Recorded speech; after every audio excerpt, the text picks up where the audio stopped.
Prostate gland বৃদ্ধি হলে বিভিন্ন ধরনের উপসর্গ দেখা দিতে পারে, আবার কোনো উপসর্গ নাও হতে পারে। তো সাধারণত যে উপসর্গগুলো হয়, আমরা যে মূত্রথলি এবং মূত্রপথ তাকে আমরা বলি লোয়ার ইউরিনারি ট্র্যাক্ট, অর্থাৎ নিচের দিকে প্রস্রাবের রাস্তা। তো এখানে যদি সমস্যা হয় তাহলে দুই ধরনের সমস্যা হতে পারে।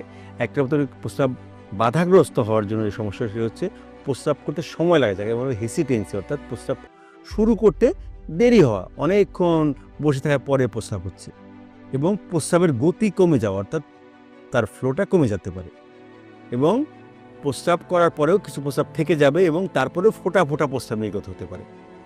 অনেক সময় আবার তার মনে হবে প্রস্রাবটা বন্ধ হয়েই গেল, তারপরে সে অনেকক্ষণ দেরি করার পরে, ট্যাপ ছাড়ার পরে, পানি খাওয়ার পরে, ঠান্ডা পানি দিয়ে ওখানে ম্যাসেজ করার পরে তারপরে প্রস্রাব হতে পারে। এইটাও হতে পারে। এইসব এগুলো হচ্ছে আমরা বলবো যে বন্ধ রাস্তাটা চাপা থাকার জন্য, এগুলো হচ্ছে চাপা হওয়ার জন্য, প্রস্রাব বড় হওয়ার জন্য।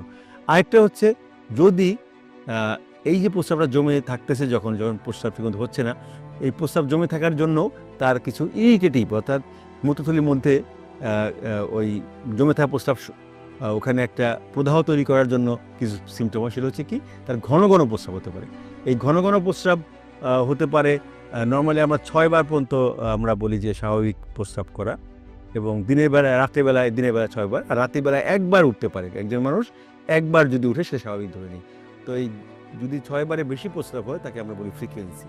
এবং আর্জেন্সি, অর্থাৎ প্রস্রাবের বেগ হলেই তাকে বাথরুমে যেতে হয়, সে কাপড়ও নষ্ট হতে পারে, সেটা আর্জেন্সি।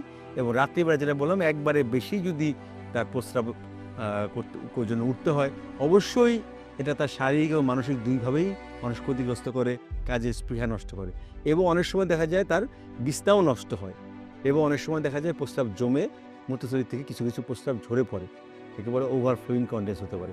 একটা পর্যায়ে দেখা যায় যে মূত্রথলি চাপ দিয়ে প্রস্রাব করার চেষ্টা করতে করতে করতে করতে সেটা ফেইলিউর হয়ে যায় এবং অকেজো হয়ে যায়, কিডনি ফুলে যায়, এবং রেনাল ফেইলিউর নিয়ে রোগী আসে। তখন রোগীর শারীরিক দুর্বলতা, বমি ভাব, খাবার অরুচি, ক্ষুধামন্দা, এবং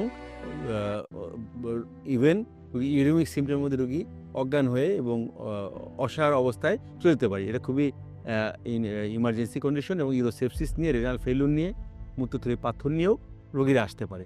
এবং এই সিমটমগুলোকে আমরা ভাগ করি যে তার সিমটমটা কি মাইল্ড বা মৃদু, মডারেট বা মধ্যবর্তী, এবং সিভিয়ার বা খুব বেশি কিনা, এই ভাগ করে আমরা তাকে চিকিৎসা দিয়ে থাকি। এবং এই ফিচারগুলো অবশ্যই রোগীকে সময় নিয়ে জিজ্ঞাসা করতে হবে, এবং তার আমরা একটা স্কোরিং সিস্টেম করে তাকে আমরা চিকিৎসার জন্য অগ্রসর হব, এবং সাথে সাথে কিছু পরীক্ষা করতে হবে। ধন্যবাদ।